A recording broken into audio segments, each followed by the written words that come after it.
Hi, it's Don Southerton, and welcome back to the weekly episode of Everything Korea. Before we get started, I'll be doing some traveling this week. I'll be at the New York Auto Show this week on Wednesday at the Media Day. So if you're in the New York area and you want to connect, please let me know. Thursday, I'm back in Orange County and with the clients in that area. So with that, let's go ahead and get started. Today's topic is Working with Koreans, Part 2. Okay, so in this part 2 of my Working with Korea 2017 series, I cover several scenarios today with best practices for supporting overseas teams. Now, this always takes finesse and collaboration, plus recognizing that norms and practices differ, as well as working within the culture. To again clarify, my perspective is based on years working with Korea, especially in daily mentoring and providing strategy for their overseas teams, Koreans and Westerners. So scenario 1.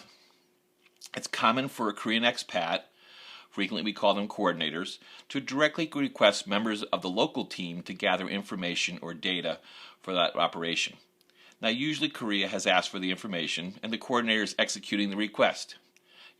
There's always a sense of urgency.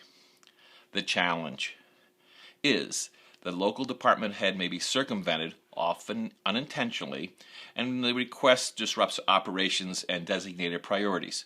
More so, the line of management of the department is blurred, staff is confused who's in charge, the local departmental head or the Korean expat.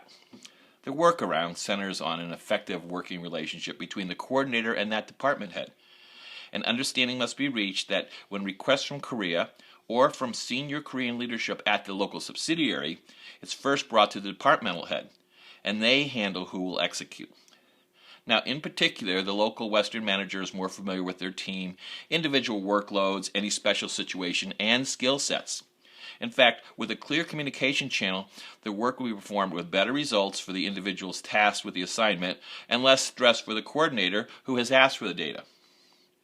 As a caveat, one burden on a department can be when a high percentage of work and tasks are engaged are to support Korea and not the local operation. Part 3 in the series will provide some thoughts on shifting workload dedicated to Korea requests to actually running the local operation. Scenario 2. As noted, a coordinator's role is to support the local operation. Local teams and specialists are hired with a high degree of knowledge and experience. A clash occurs when decisions best left to those known is deflected to the coordinator. The challenge occurs when coordinators override a decision or unilaterally make the call. This can range from the hiring of new employees to pushing off much-needed programs to the next year. So, again, the workaround is clearly defining the role of the coordinator. They are advisors who can provide much-needed input and an HQ mother company perspective, and they should not be always taking over line management responsibilities. In other words, clarity must be established in regard to, as long as they are acting on behalf of the mother company, considerable weight must be given to their input. That said, even when they have the company's best interest in mind, their own personal views must be gauged and moderated. Scenario 3. Perhaps the most challenging situation is moving coordinators to make a decision. The challenge. In most Korean companies, leadership decide on the direction and the major issues. In turn, the working team's role is to implement and gather much needed information. This role / skill set changes when working level Koreans are assigned as overseas coordinators. The workaround. When conducting a meeting where a decision must be made, you must recognize that your coordinator will have considerable say in the outcome. First, since the topic and subject matter may be new to your coordinator, I recommend you share prior to the meeting any needed background documents, best provided in, of course, a PowerPoint presentation. In addition, have an informal pre-meeting Q&A with the coordinator, brief and update on any specifics.